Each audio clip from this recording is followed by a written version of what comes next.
reminds me that I too was a kid. Like I still am a kid inside. I'm still happy. There's still plenty of things to be proud about. Like I've come a long ways. I've grown up. So like it's just uplifting for me.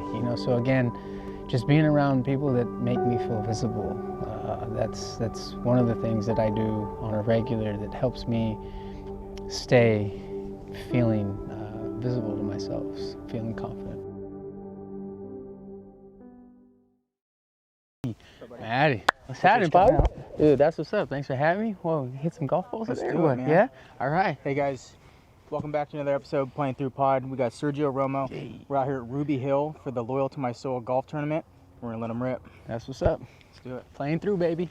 One of the things I've wanted to ask you, and we've talked a little bit about, but in life and in sports, what are some of the things that you do to stay mentally sharp and kind of get that self-confidence rolling? Well, first off, thanks for having me today. It was a blast. I've enjoyed already a couple rounds with you. And I do agree that company matters. The people you're playing with, it really does add and can take away, but it mainly adds, especially how fortunate I've been, to have some good partners here and there. But for me, on a daily, I really just stick around the people that make me feel visible, not just to them, but to myself, where they can see me, Sergio, my kids, my wife. I have a couple friends that I hang out with often, and we golf often, we play video games or whatnot. But I do golf. I do need escapes, and golf is one of those. Video games is another one.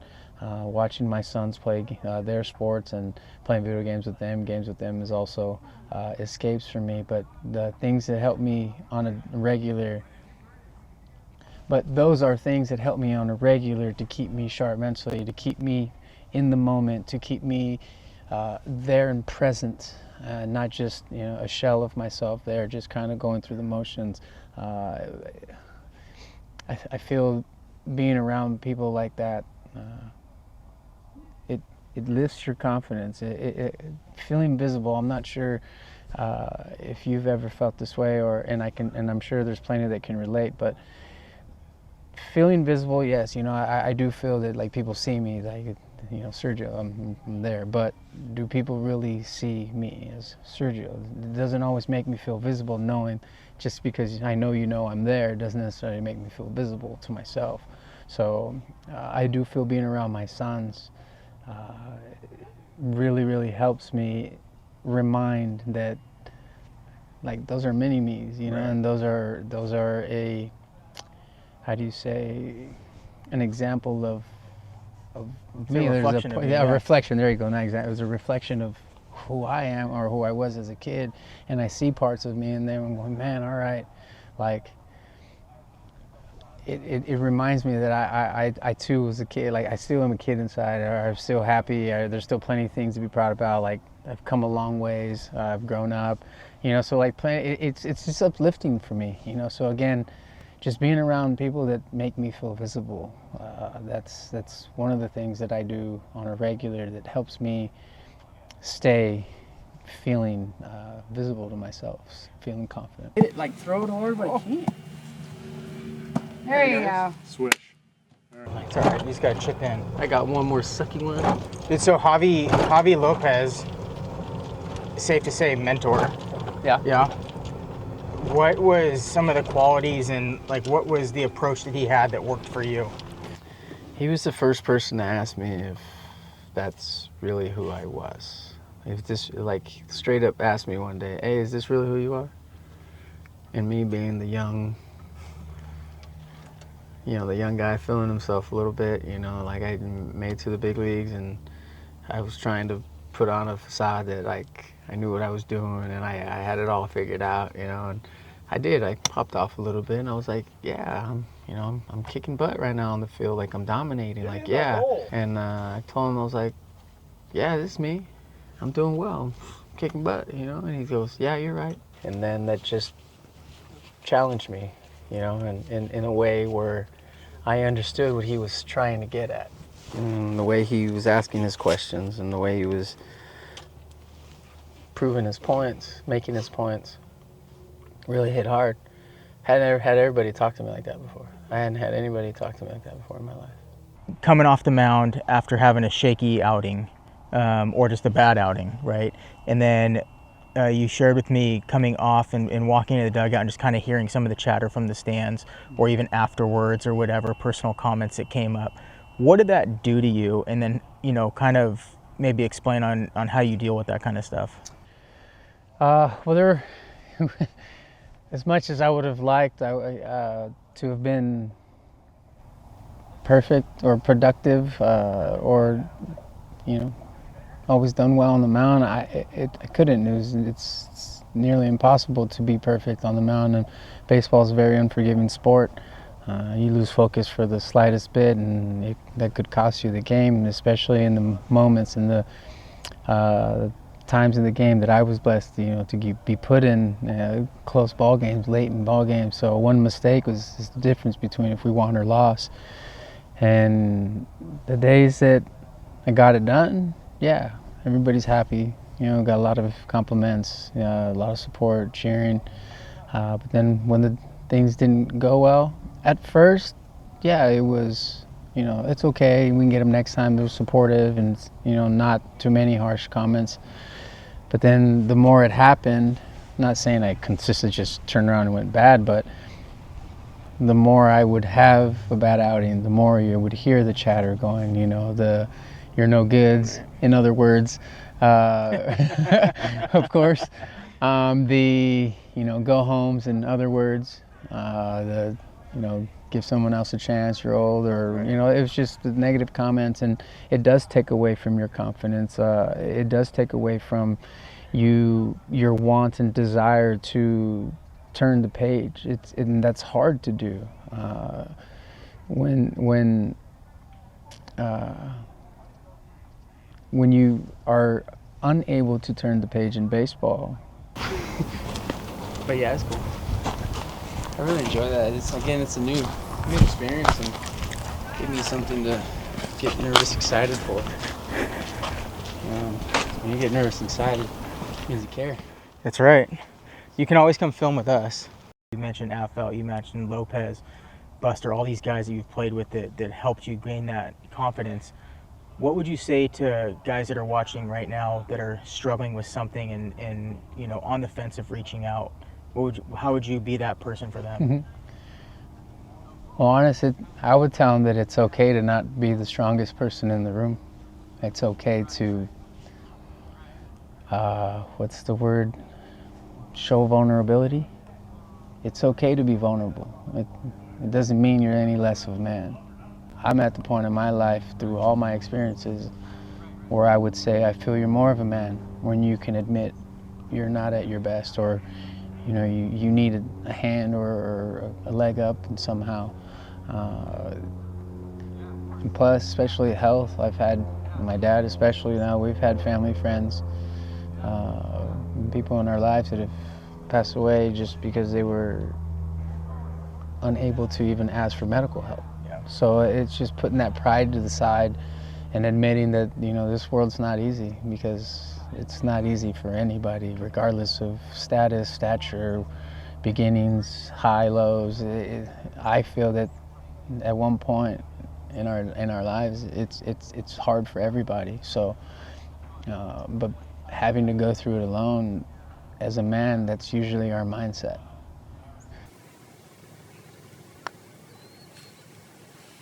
Oh my! With Tampa, and I said, "Well, Duke's up there, DJ up there." Or just straight fucking pool. Here we go. Yeah! All right, so first thing we'll talk about is 2010, 2012, 2014 are obviously highs, right? Some good years. Great years. Your stuff's on point. But there's also years, and even during those times, where there was struggle, right? Yeah. And so last time we played, we were kind of just talking about just the mental side of stuff, and I shared with you what we were doing. What, during those times, like in the tough times, like the good times are easy to kind of hide behind what we're going through, but during those tough times, like how did you get through that mentally, and then what are some like techniques that you use during that time? I appreciate you giving me an opportunity to share some of these experiences that I was blessed with. A lot of it is unknown because I haven't told a whole lot of people. But for the grander part of my career, early parts, at the very least the first half or first, I'd say, 8 years, I was somewhat insecure in the big leagues. I was actually really insecure in the big leagues, especially the way I was brought up and where I was born and raised in Brawley is not the hardest place, but it's not the easiest place either to come out of, and limited support. Although there is support, it's just limited. Right. Um, and the road through colleges, and we can talk about that again in a little bit. But having gone to 4 schools in 4 years, that was a very trying time in my life. Once I got to minor league baseball, that was a trying part. Went through some, how do you say, growing pains, Yeah. to say the least. Then when I made it to the big leagues, I didn't. You would think, oh, I made it and all worries are gone, you know. But once I got to the big leagues, it almost seemed to multiply and just kept getting more and more, feeling like it was more and more on my plate. More like on your shoulders, or like just kind of like just pressure, and then Yeah, it's a combination. You know, I think the pressure would be on your shoulders. You know, and for me, my perspective of it, my viewpoint was, it was what was on my plate at the time. yeah. You know, and having had what was put on my plate my whole life leading up to that point, eating what I could, there was still some on there that I was still battling and still fighting with. You know, insecurity, some self-worth, some self respect issues. Um, so I focused a lot on trying to understand myself and why I may be feeling the ways I was feeling, or maybe even why it was so hard for me to ask for help or share my insecurities with anybody. And what I found out was just listening and watching how my teammates, my coaches, my close family, uh, not all my family, my close family, you know, and um, the way they would talk about me, the way they would treat me, the way they would talk to me, the way they would describe me to other people, and I would just listen. If my teammates would be in interviews, and when I got the opportunity to close, I was afraid of that because I hadn't seen that before. I hadn't seen myself do it, and I do feel that we live in a see it to believe it Right. type world, and I had never seen myself close games in the big leagues. I didn't know I could be a bullpen ace, and I was afraid of it, just very unsure, because leading up to that point, I hadn't really been told I was any good. I was just told I was good enough. Right. I was just getting by. You know, I was lucky. And it almost seemed like the harder I worked, the luckier people thought I was. So it was just disheartening, you know, discouraging, because it takes away your fight. It takes away your oomph and your want to succeed and to persevere and to keep fighting through. And you have so many people saying same thing, you know, you start to question, well, there must be some truth to it. Well, then I realized that I was lucky. I was lucky to have the teammates I had. I was lucky to be in the organization that I was in at the time when I was going through all of this. I was lucky enough to have my wife, my kids, my family, my parents, my brother, my sister. Like, they were there to help lift me up, but it wasn't that they were purposefully doing it or even knowingly doing it. It was just me believing in what they were saying and believing in what their actions, and again, like how they would all treat me and talk about me, talk to in interviews or to their friends, and how they would describe my journey or the way they saw me and how proud of me they were. My teammates especially, they got me through a lot. I had to rely on them just more so for the fact that they confided in me so much, and they had so much faith in me. They would tell other teams we played 8 inning ball games because I was the closer pitching the ninth. If we had a lead, any kind of lead going in the ninth, it was over because they had me. At least that's the way they made me feel. Yeah. And it lifted me up. There were times on the mound, plenty of times on the mound. There's reasons why I have certain tattoos in certain places. Just memories of the struggles, memories that it's okay, memories that I'm strong enough and I can persevere, memories. It's just something that like this tattoo I have right here where it says, "Without struggle, there is no progress." And I had it right here because when I would come sit on the mound, the only times you would see me with my head down is because I was reading that. I was just reminding myself that it's okay. Love that. That although it's not easy and I'm struggling, that means I can still find a good at it. There's a silver lining, Yeah. right? Or find a way to progress forward. So what that did for me, thinking that way, believing in that, truly starting to believe in that, got closer to my teammates, started having deeper conversations, a little more profound. Not surface level. Yeah, like profound advice, they started opening up to me, letting me know that I wasn't the only one going through certain struggles. But it was uplifting and made me feel visible, not just to myself, but to those that mattered most, especially at that time. And when we're making all those playoff runs and they're looking at me to be the last guy standing and they think there's no way I could fail. Yeah, it's quite a heavy load to carry. Just a little. And then my own personal insecurities, my own unsures. Yeah, 5'10", 170 pounds. I didn't throw 95, 85, and everyone's throwing 95.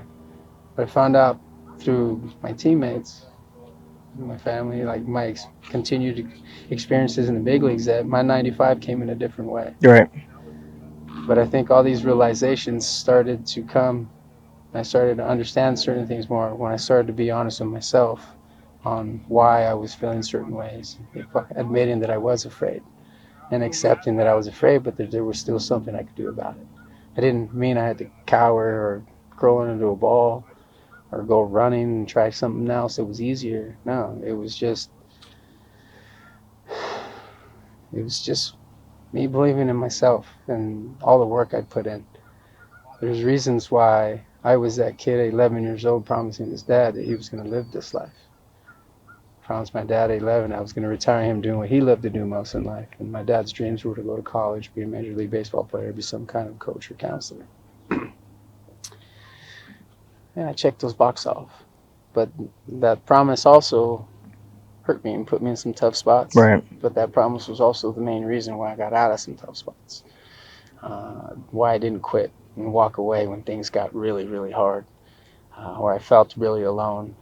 And again, relying on the help that I did have that I didn't know I had, the resources that I had from my teammates, from Javi Lopez, Jeremy Affeld, Vogelsong, Matt Cain, Buster. I want to go back.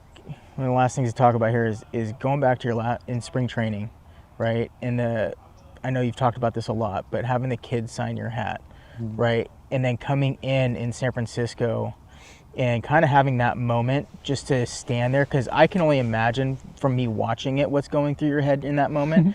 But now that I know you, right, it's like, okay, I think I have an even better idea, but can you explain kind of that moment for us?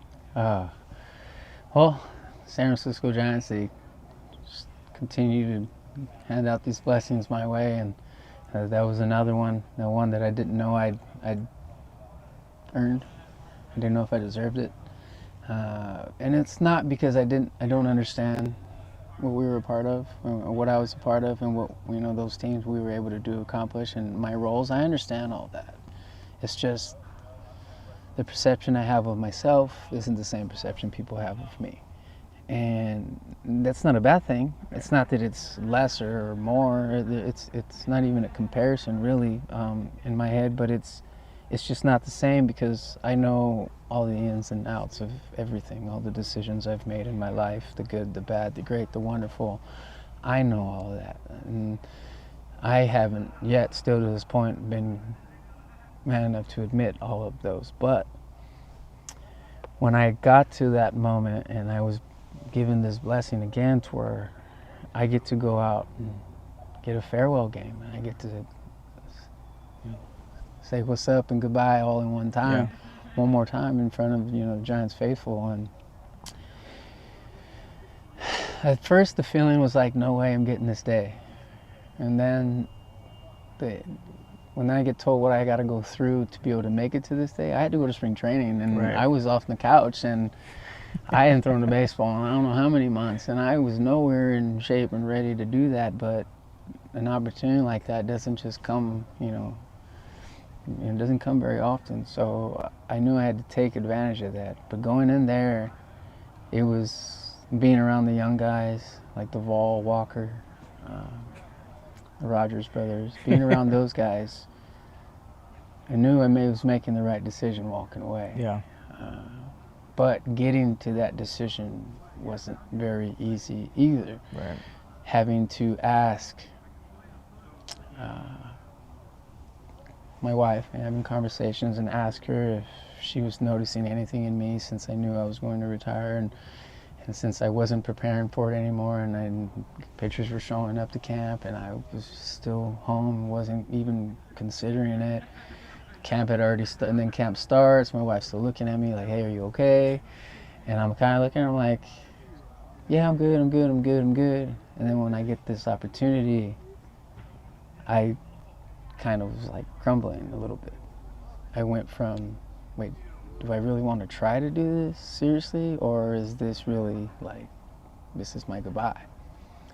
And it's a hard pill to swallow either way. Right. Why? Because my reasons for walking away would have been thrown out the window if I would have kept trying, right? Because I wouldn't have walked away. I would still played.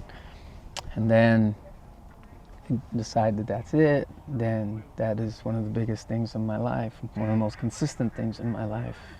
That's it. No more of that. And that wasn't an easy decision for me. But what I realized during those 10 days that I got to be a part of camp, and then that last game, I was making the right decision. Yeah. I was making it for the right reasons as well. And I didn't know though, but the Giants were blessing me with closure. I didn't know I needed it up until I was given that day. That night, that's how I knew I needed it. Being able to keep it together in front of 40,000 people, or was it 30-something thousand people that were there, being able to keep it together and not cry when everybody like patting you on the back. Yeah. Getting your flowers, like, dang, got my flowers. Like, what did I do to deserve this? So, again, it's not lack of confidence, or lack of self-worth, but it's just trying to be honest, going, man, I was just one piece of a big puzzle. Yeah. And that big puzzle just happened to be the finishing pictures of 3 World Series championships. So, I don't know. Thankful for it all. Completely blessed. Beyond blessed by all of it. Just blown away, because don't really know how I wheezed my way into stuff like that. Yeah. But again, I didn't do it alone. I needed help. I needed a foot up, a leg up somewhere. I needed an opportunity. I needed somebody to open the door. I needed somebody like Javi to point and direct me, going, hey, this is how pros do it. Yeah. This is what a pro should look like. That type of stuff. And guys like Matt Cain, he's younger than me in life, but he had been in the big leagues longer than I had, but his maturity and the words that he would give me, this is coming from a younger man who hadn't experienced as much as I had in life up to that point, but yet I hadn't experienced anything like he'd had. Different roads to get into that same place. So guys like him, the conversations we would have, and then you get guys like Buster who would come in, that just natural leader, was Captain America, right? So you get guys like him, and you listen to when he has a talk, because not a very loud person, he's talkative, but not a closed door, but he's just not a very loud person, right? So him too, when he would say certain things about how I was carrying myself, or what kind of line he thought I was walking, if I was taking it serious or not, or I was being the veteran that I should be. And guys like that, like those guys matter. You need guys like that, guys to check you, people in your life to at least let you know that, hey, this is the worth it, this is the value you've presented all the way up to this point. either you're not reaching it or you're doing too much. Like let's get back to being you, and those are guys that help keep you centered, keep you grounded. I'm just fortunate. I went through a lot. At first, didn't know how to say anything about it, just wore it. There's a whole nother story with my college years. Yeah. That's a whole nother story. Well, hey, I want to know all that. Like, seriously, like, and I think it'd be cool if we could do some more stuff in the future and line some more rounds up. But you know, even just have you be a part of our foundation in some way, we'd be honored. And I'm grateful for just the time that you've given me. Yeah. So I appreciate you. Dude, that's what's up. Thank you so much, man.